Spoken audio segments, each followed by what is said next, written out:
like real people do and like you've nothing left to prove. Now, the reason I'm talking about these two books together is because, in my opinion, this is one story that the author chopped in half. Not that that's necessarily a bad thing, but I just wanted to call that out. This is about 18-year-old Eli, who is a competitive figure skater, but he has had a traumatic brain injury in the past and has a seizure disorder due to that traumatic brain injury, and he has a service dog. We're also following the love interest, Alex, who is the youngest NHL captain in history. So we have a hockey player and a figure skater, gay romance. This is the sweetest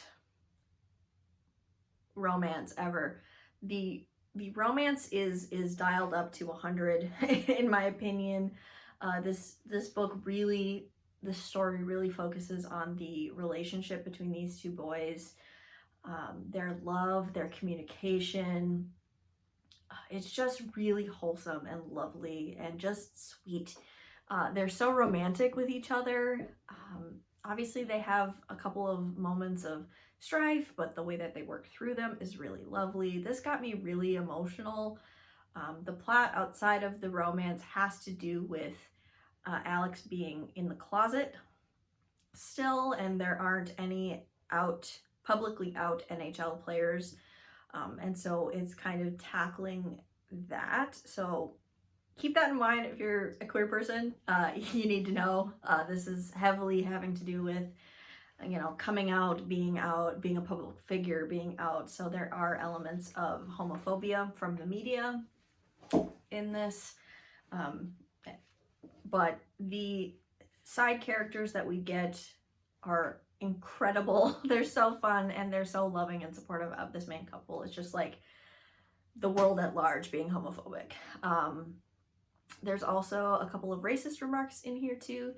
Again, from not our core cast, because Eli is mixed race. He is Black and Latino, as well as disabled, so he gets a lot of hate. Also ableism, just throwing that out there. Anyway, I stayed up late reading this book. As soon as I finished the first one, I had to pick up the second because, like I said, it doesn't feel like it's two books. It feels like it is one story chopped in half. How I know that is because there is no third act in book one. There literally is no conflict there. It just ends at a pivotal point in the relationship of these two, but it doesn't feel like an actual third act. It feels like just a continuation. Anyway, that's like my biggest criticism, and I still gave both of these 5 stars and loved it. I ugly cried from sadness and ugly cried from joy. I could talk forever about this series, these 2 books. I truly feel very deeply about these characters. Another thing I want to say is that this is very PG-13. There's no on-page smut, which I appreciate because these are teenage boys. And I don't, as a 31-year-old, I don't need to be reading about teenagers doing it in detail personally. I don't need that. Thank you very much. So I really appreciated that. There is some making out and hickey giving. That's about it. But I'm spending too much time on this. I love this, love this, love this. 5 out of 5 stars for both. I'm continuing the series. The next book in the series is a different main couple. Can't wait.